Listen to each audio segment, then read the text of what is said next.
Восьмиклассница Макка Аздоева до прошлого года жила обычной жизнью подростка. Школа, друзья, дополнительные кружки. Единственное, что отличало девочку от одноклассниц, это высокий рост.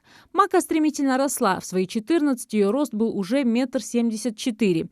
Именно это и дало сильную нагрузку на позвоночник. Она как-то наклонилась, я заметила, как бугор у нее, искривление. Я сразу в тот же день позвонила Албаковой, ортопеду нашему, республиканскому, очень хороший специалист Мадине. Она сразу нас записала, на второй день мы к ней поехали. Она сказала сколиоз 3-й степени грудного отдела, 2-й степени поясничного, в 2 местах.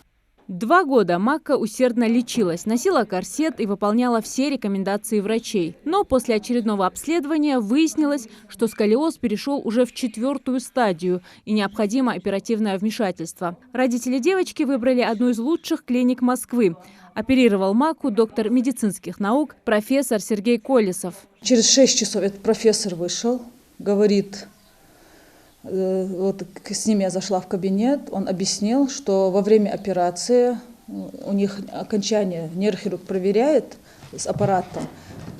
Он сказал, что импульсы нижней, конечно, не дают отменять операцию. Всю конструкцию, которую они ставили, эту в течение 3 часов полностью сняли, убрали ей.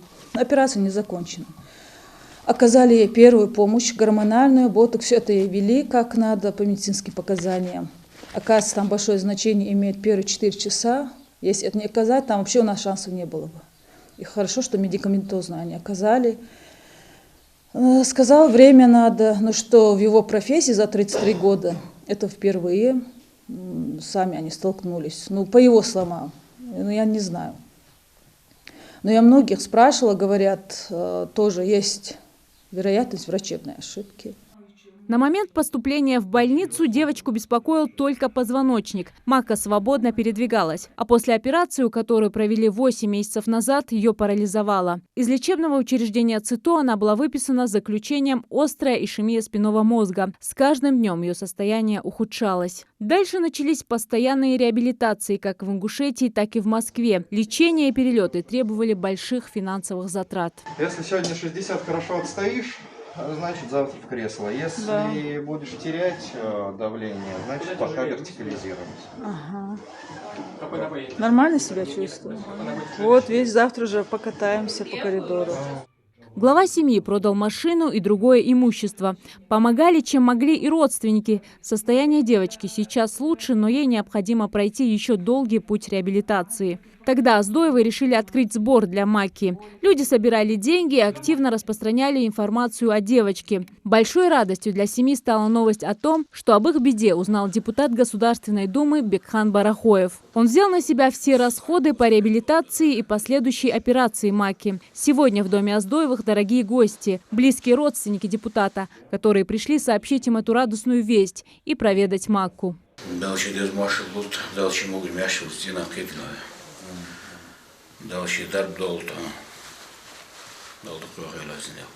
Родители девочки благодарят всех неравнодушных людей, которые принимали участие в этом благом деле. У Макки Аздоевой появилась надежда вернуться к прежней полноценной жизни. Сбор Цик илдикит балханча, дегич ил малханча, Аллах рясалшан. Аллах шидо дяр санадуат шудут жуатсо. Дал цбахамляца, дал ахетам болбы масарил. Ах сбори даюли ачултеха, что сабусул бош Бархой Бекхан Абдул Мажитович. Цушин зулук даталяца, что дехун. О, луац газ, поддержка газ, цу алра. Что делать? Улук дахет долларство, ахет миор далши, рясхалом Аллах, дал мэлах долтас, дал хайдизлер беркат долтон, дал ханал долчурусқа соуақулха. Также родители обратились в Федеральную службу по надзору в сфере здравоохранения и планируют призвать к ответу виновных в этой истории. Зарема Ивлоева, Асхаб Белакиев, Новости 24.